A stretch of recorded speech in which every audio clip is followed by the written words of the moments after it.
Hello, my little mathematicians. Today, we are going to focus on multiplying fractions and mixed numbers.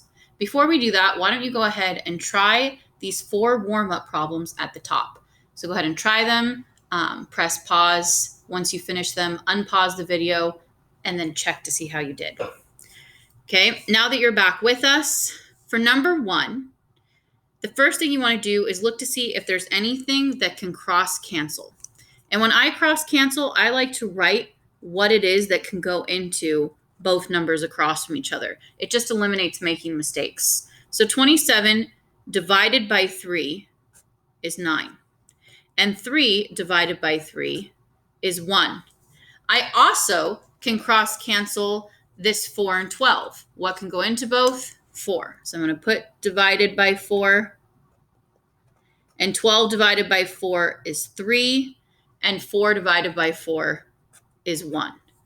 Now I go ahead and I multiply across with these new simplified or reduced numbers.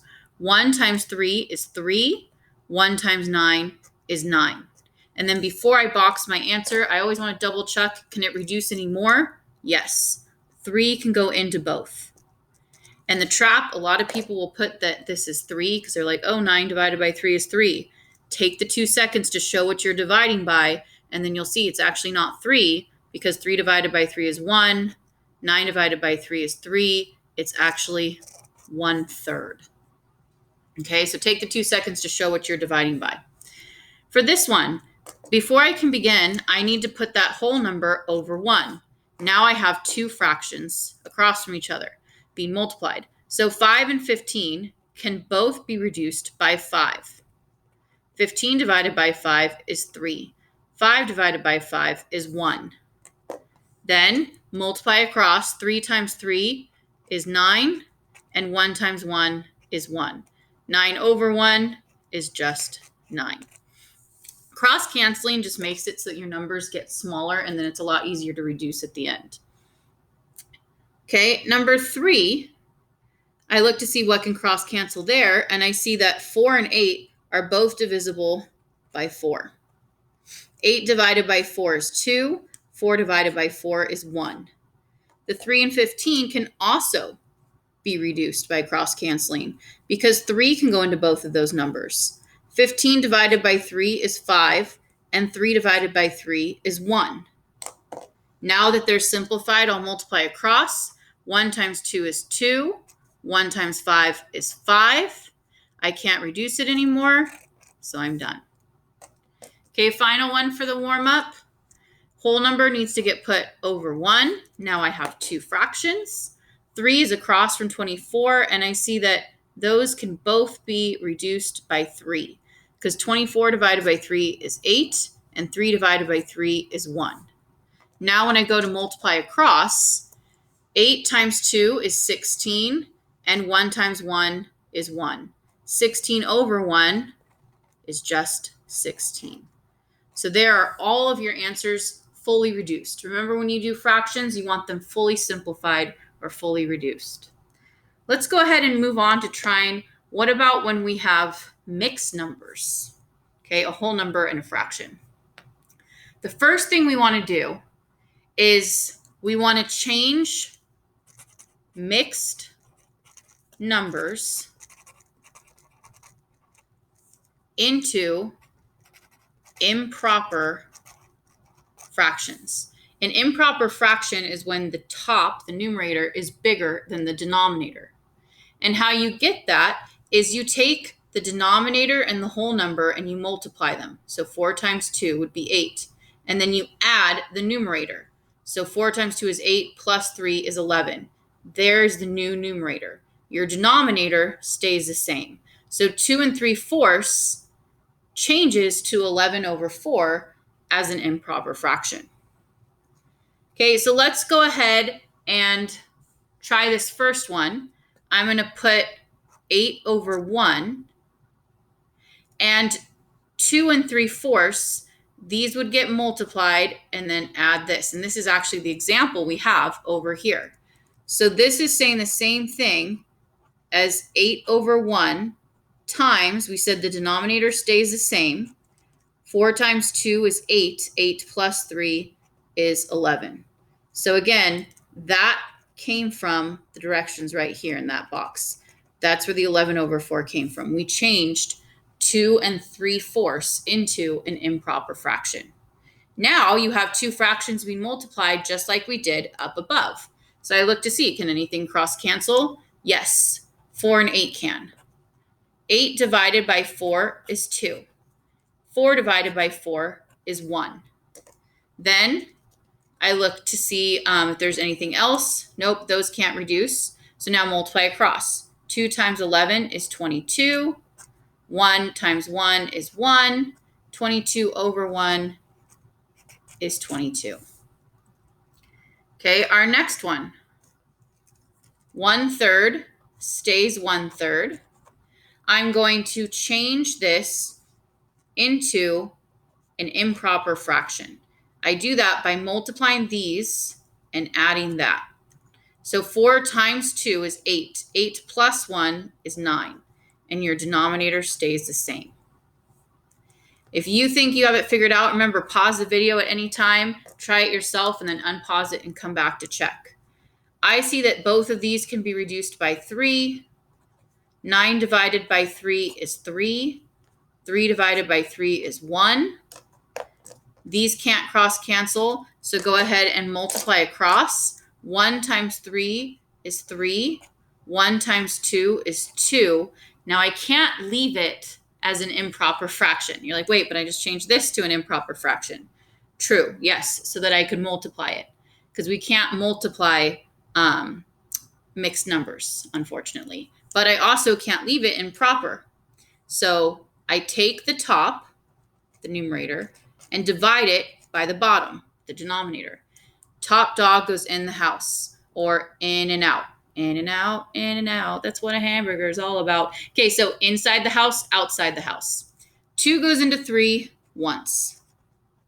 When I subtract that, I get 1. So you put your remainder over what you divided by. Again, 1 was the remainder, and your denominator, 2, is always going to be whatever you divided by. Okay, so my final answer for this one was 1.5. Our next one, we have 2 that we need to change to improper fractions. So 5 stays a 5, 12 stays a 12, but to get my numerator, 5 times 3 is 15, plus 3 is 18. For this one, 12 times 1 is 12, plus 1 is 13. Nothing can cross cancel there. But for 12 and 18, 2 can go in, 3 can go in, and since 2 and 3 can go in, I know 6 can go in. 18 divided by 6 is 3. 12 divided by 6 is 2. Now, if you chose 2 or 3, you would just have to reduce it again later at the end. Okay, now that I multiply across, 3 times 13, let's work that out. 3 times 3 is 9. 3 times 1 is 3. So 39 for 3 times 13. 5 times 2 is 10. Just like last time, I can't leave it like that. So I take the top, divide it by the bottom. 10 goes into 39 3 times.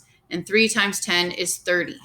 When you subtract that, you get 9. So you put your remainder over what you divided by, which means 39 over 10 is the same thing as 3 9/10, because 10 goes into 39 3 times and has a remainder of 9. Okay, our final one. Again, remember, if you want to try it first on your own, pause the video and then come back with us. Okay, 7 stays a 7. 7 times 4 is 28. 28 plus 3, so 28, 29, 30, 31. And then this guy just stays 5, 6. Do you see anything that can cross cancel? 6 cannot go into 31. 7 cannot go into 5. So I'm just going to have to multiply across. 7 times 6 is 42. 31 times 5, I'd have to work out. 1 times 5 is 5. 5 times 3 is 15. So you have 155 over 42. So top dog goes in the house. 155 divided by 42. Okay, so I'm going to go ahead and see how many times this goes in. Well, 42 can't go into 1. It can't go into 15, but it can go into 155. To try to figure that out, I focus on first the 4. How many times does 4 go into 15? 3 times. So let's see if 42 times 3 is just right for 155. Let's see. 6, 12. Yes. Okay. Now, if I did it times 3 and let's say it was like 156, it was too big, then I would just try 42 times 2. It's a good starting place because I don't know about you, but I don't know my 40 times tables. But 4, I just look at the one that's right here in the tens place and I focus on that of how many times it goes into 15. Okay. So again, we established 42 times 3 gives me 126. When I subtract that, I need to borrow. 15 minus 6 is 9. 4 minus 2 is 2. 1 minus 1 is 0. So I have a remainder of 29 over what I divided by 42. Always double check. Can 29 over 42 reduce? No, it can't.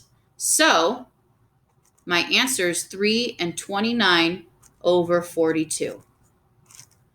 Congratulations, my little mathematicians. You just mastered the hard concept of multiplying with mixed numbers. Please always remember to change mixed numbers to improper fractions before you begin.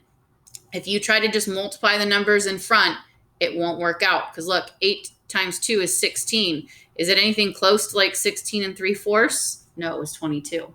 So always change your mixed numbers to improper fractions before you begin multiplying.